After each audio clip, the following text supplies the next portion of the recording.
On Tuesday, the Department of Justice released the terms of the so-called settlement that they have reached with Donald Trump in exchange for him dropping his lawsuit, his $10 billion lawsuit against the IRS, because an independent contractor leaked a couple years of his tax return showing he paid $750 in taxes.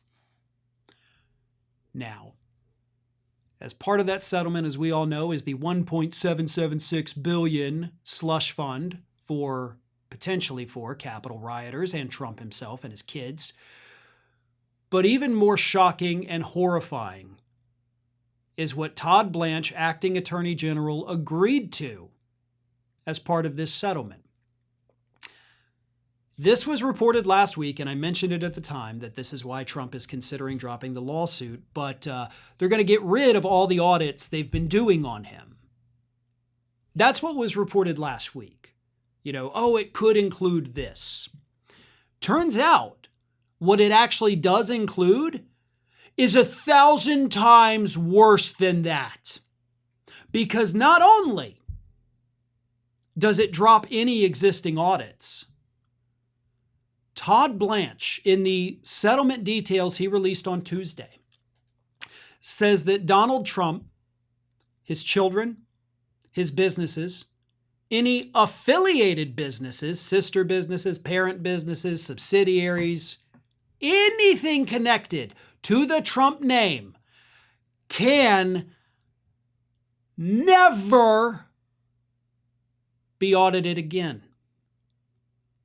Can never be investigated again by government agencies, plural.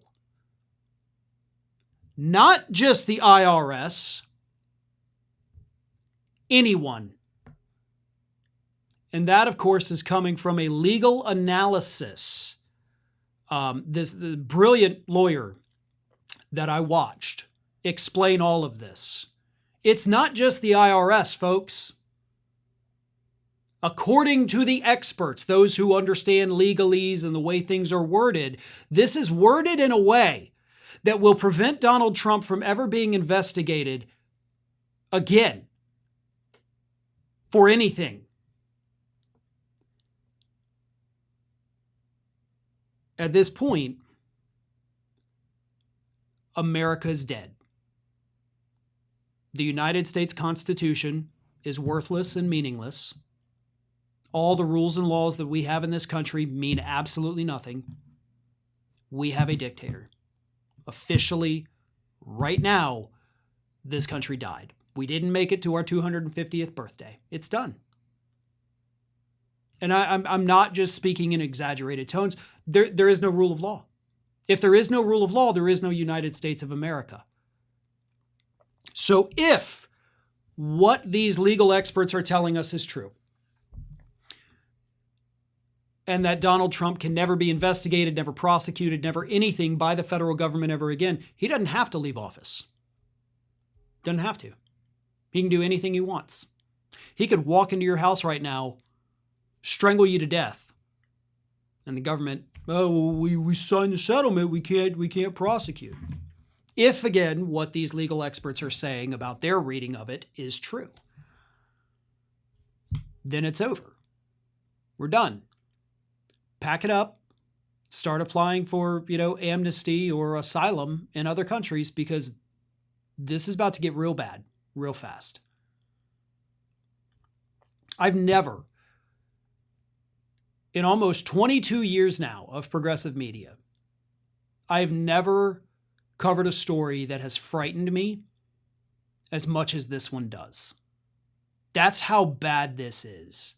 And I really, genuinely, for the love of God, hope that this truly sinks into y'all and that you fully do comprehend there is no United States of America anymore.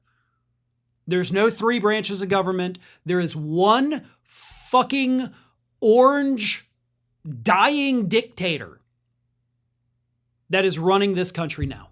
That's it. That's what we have. That's what we are. It's done.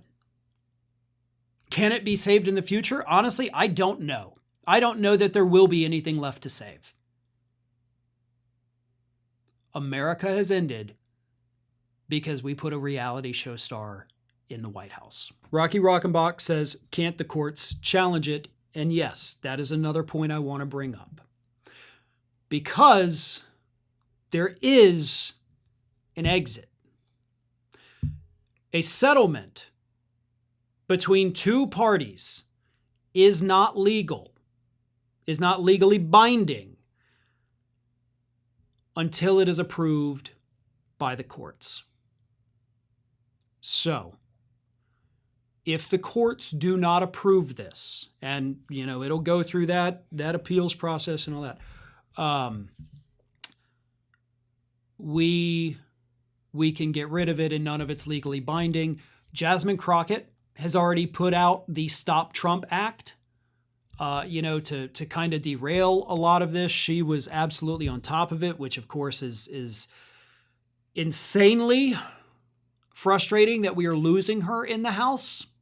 But she is working on it. Other Democrats are trying to challenge the slush fund and all of that. So this may be a big overreaction for me if these efforts are successful, or if the courts are like, no, this is bullshit, you can't do it. Then yeah, I've sat here overreacting this morning and fine. But if those things don't happen, and there's a good chance they don't, then everything I just said is what it is. McLaren says, really hoping the Dems reverse that settlement by taxing the people named on that settlement, the amount, exactly what they received in the settlement. Thanks for watching, and if you are not already subscribed to the channel, please do so, and do not forget to like and comment and share widely among your friends.